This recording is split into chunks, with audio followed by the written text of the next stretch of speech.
বর্তমান বাংলাদেশ এক গভীর রাজনৈতিক ও অর্থনৈতিক সংকটের মুখোমুখি। এই সংকটের কেন্দ্রে আছেন ডক্টর মোহাম্মদ ইউনূস, যিনি একসময় আন্তর্জাতিক পরিমণ্ডলে প্রশংসিত ছিলেন, কিন্তু আজ নিজ দেশে বিশ্বাস হারানো একজন মানুষে পরিণত হয়েছেন। চক্রান্ত, স্বার্থপরতা এবং ক্ষমতার মোহ তাকে এমন এক জায়গায় এনে দাঁড় করিয়েছে যেখানে তিনি জনগণের নেতা নন, বরং দেশের ভবিষ্যতের জন্য এক হুমকি। সবচেয়ে আশ্চর্যের বিষয় হলো, এমন একজন বিতর্কিত ও দায়বদ্ধ মানুষকে ঘিরেই এখন জাতীয় ঐক্য গঠনের চেষ্টা চলছে। কিন্তু প্রশ্ন ওঠে, এই ঐক্যের উদ্দেশ্য কি? যারা আজ তার চারপাশে জড়ো হয়েছে তারা কারা?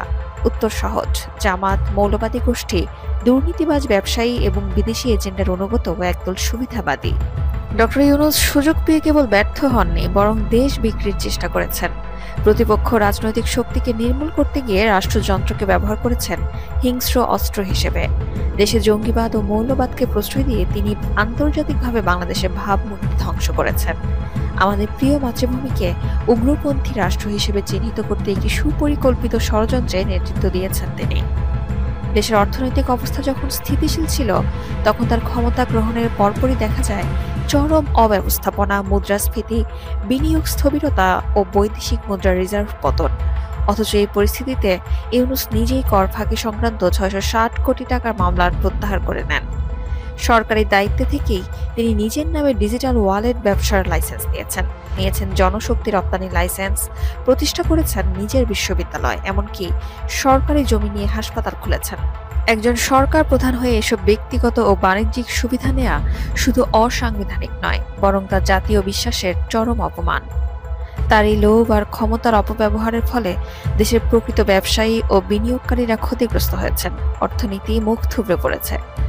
আজ সময় এসেছে কঠিন প্রশ্ন তোলার: একজন লোভী, চক্রান্তকারী, দেশ বিরোধী মানুষকে ঘিরে জাতীয় ঐক্য গড়ে কি লাভ হবে? ইউনূস আজ সেই নেতা যাকে দেশের মানুষ বিশ্বাস করে না, বরং তিনি নিজেই জাতীয় ঐক্যের সবচেয়ে বড় অন্তরায়। গণতন্ত্র মানে মানুষের আস্থা, নেতৃত্ব মানে মানুষের ভালোবাসা। যেখানে এই দুইটি অনুপস্থিত, সেখানে ইউনূসের কোনো স্থান নেই।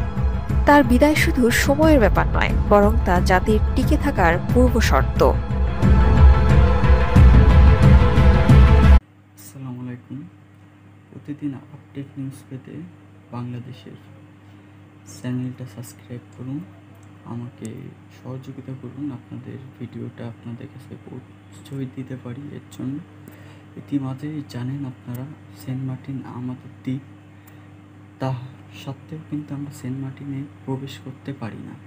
তো কিসের জন্য পারি না, বিস্তারিত জানতে পারবেন। চ্যানেলটা সাবস্ক্রাইব করুন, আমার পাশে